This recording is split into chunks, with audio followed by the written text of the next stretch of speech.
Magandang araw sa inyo, Campo Raijin. Itago na lang ninyo ako sa pangalang Roman. Gusto ko lang na ibahagi sa inyo itong naging karanasan namin ni Lolo Braulio.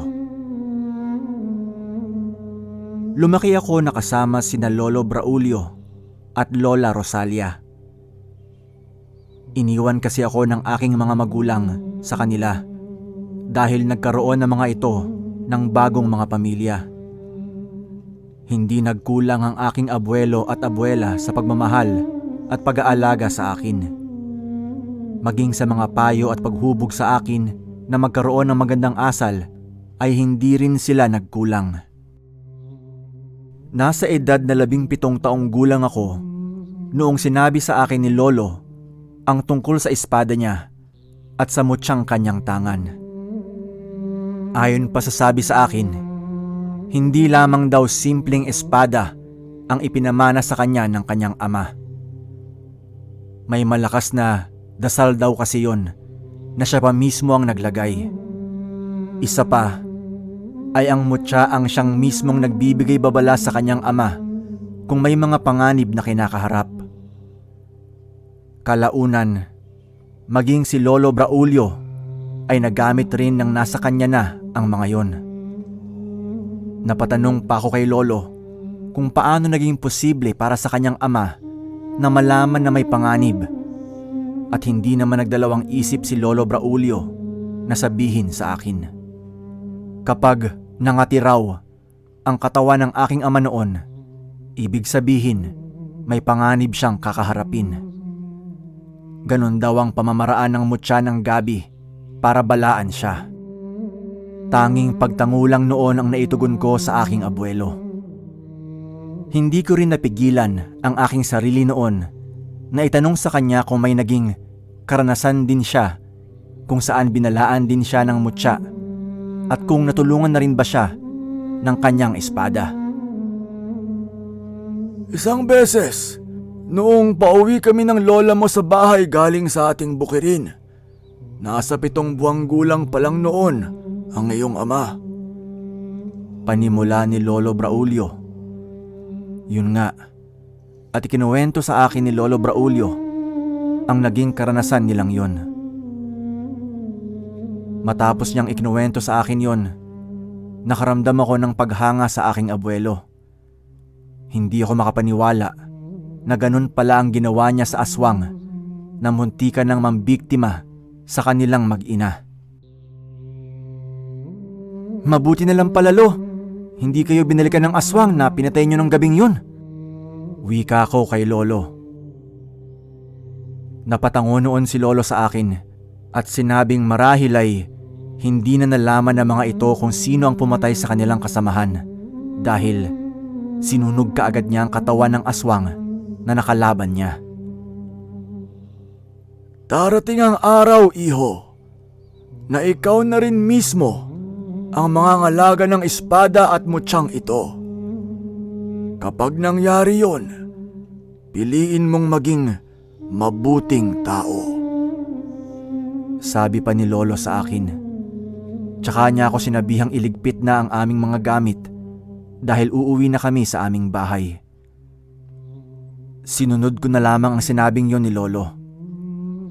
Nang matapos ako sa pagliligpit ng mga gamit na dala namin sa bukid, nagsimula na kaming maglakad pa uwi ni Lolo noon. Hindi naman kasi ganon kalayo ang lalakarin namin ni Lolo, kaya kampante kaming uuwi kahit na malalim na ang gabi. Habang naglalakad noon, ay nagkukwentuhan pa kami ni Lolo.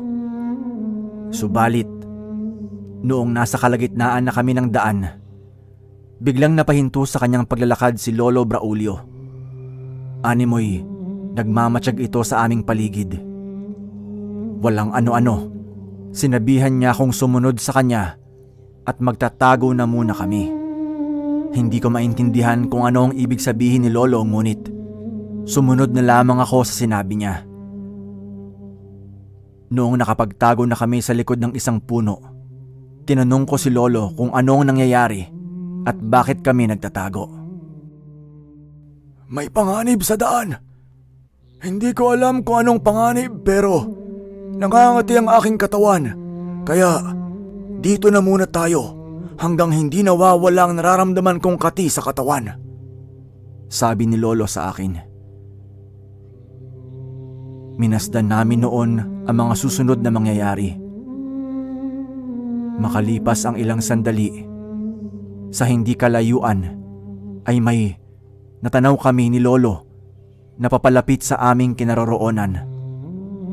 Noong una, hindi namin alam kung ano yon, subalit habang papalapit yon ng papalapit, doon lang namin napagtanto ni Lolo kung ano ang nilalang na yon. Kay laki namang aso yan, Lolo. Hindi po normal ang ganyang laki sa aso. Sabi ko kay Lolo. Napailing si Lolo Braulio sa sinabi kong yun.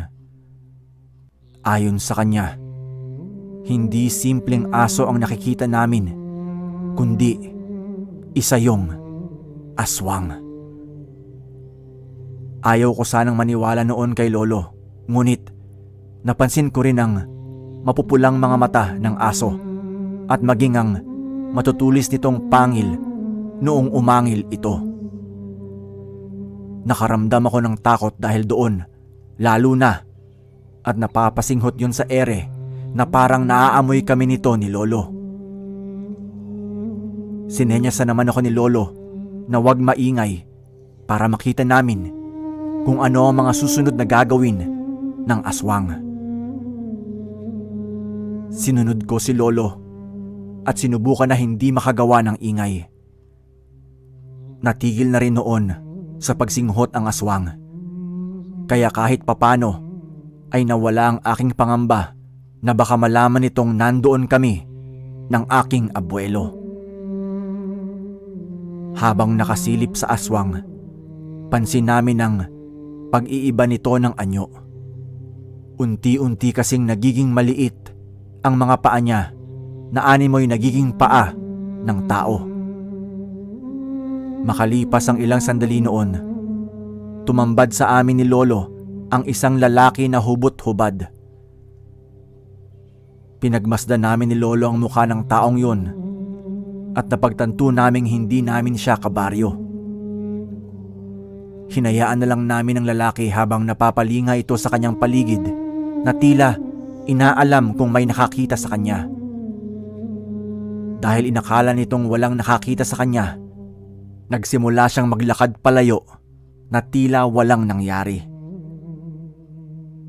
Nang mawala ang lalaki, nawala na rin ang pangangati ng katawan ni Lolo.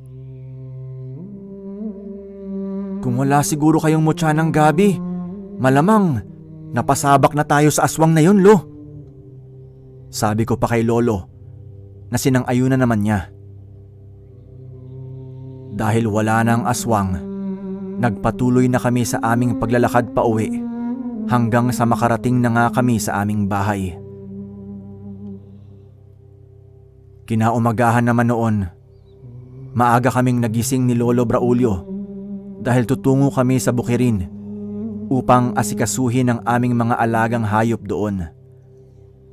Hindi na namin ginising noon si Lola at umalis na kami kaagad ni Lolo.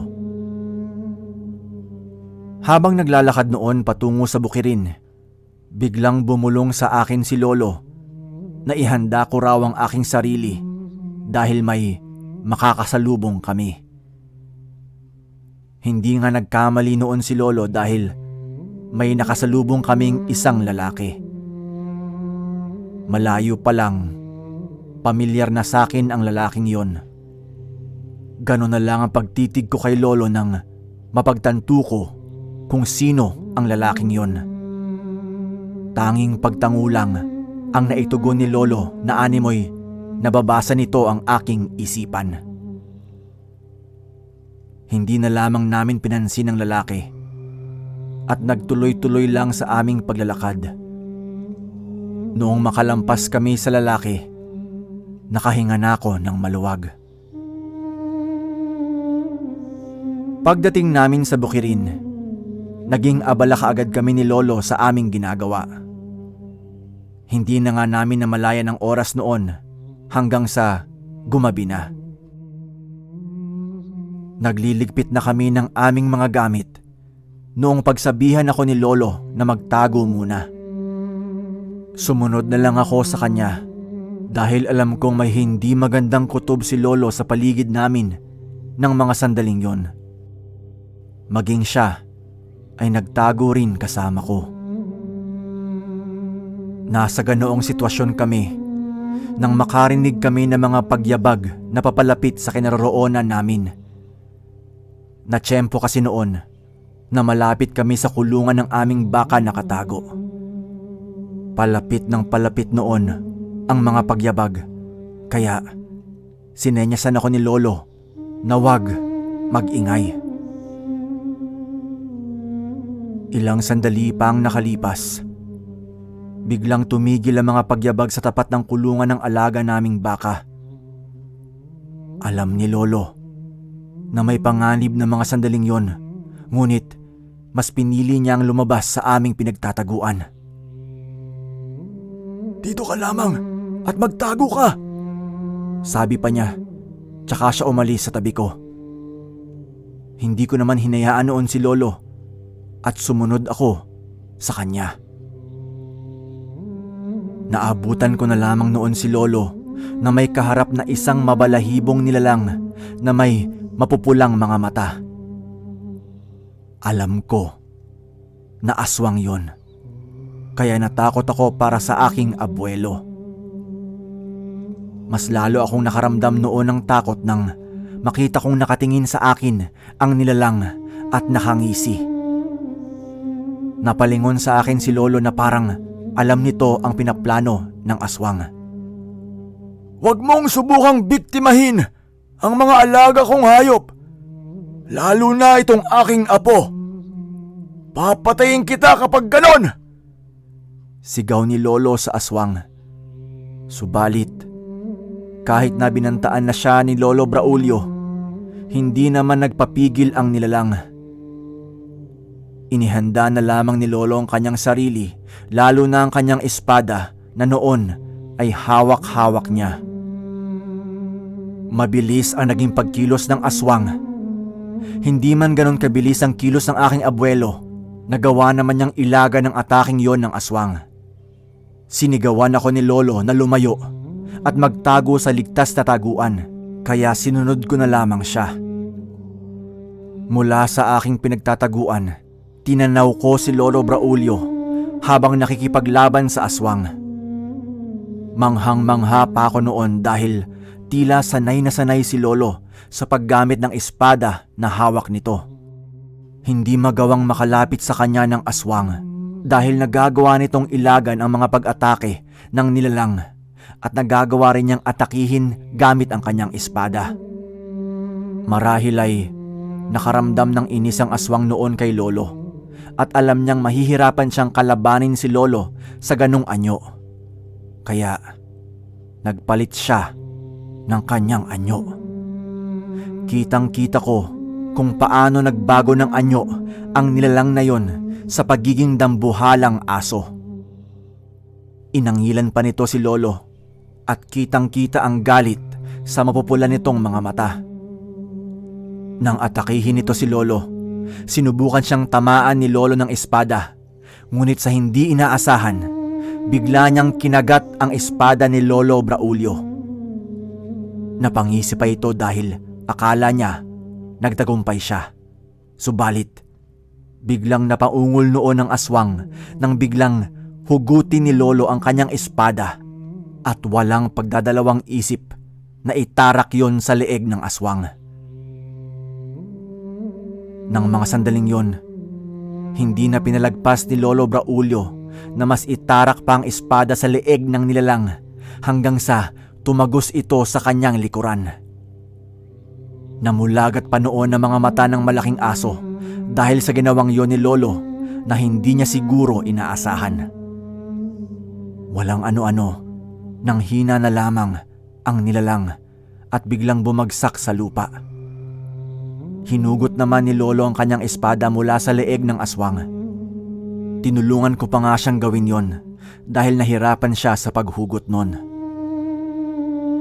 Nung nakuha na ni Lolo ang kanyang espada, pinunasan pa niya yon ng kanyang damit. Nang maging malinis na ang espada niya, sinabi niya sa akin na tulungan ko raw siyang gumawa ng apoy dahil susunugin namin ang aswang na noon ay wala ng buhay. Hindi na ako nakatanggi pa kay Lolo at dali-dali na kaming gumawa ng apoy.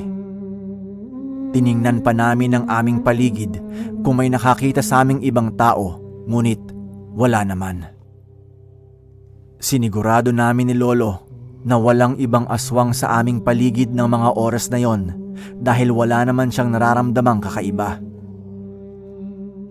Tinapos na muna namin noon ang pagsunog sa katawan ng aswang at maging sa damit ni Lolo na pinunas niya sa kanyang espada bago kami umuwi ng aming bahay.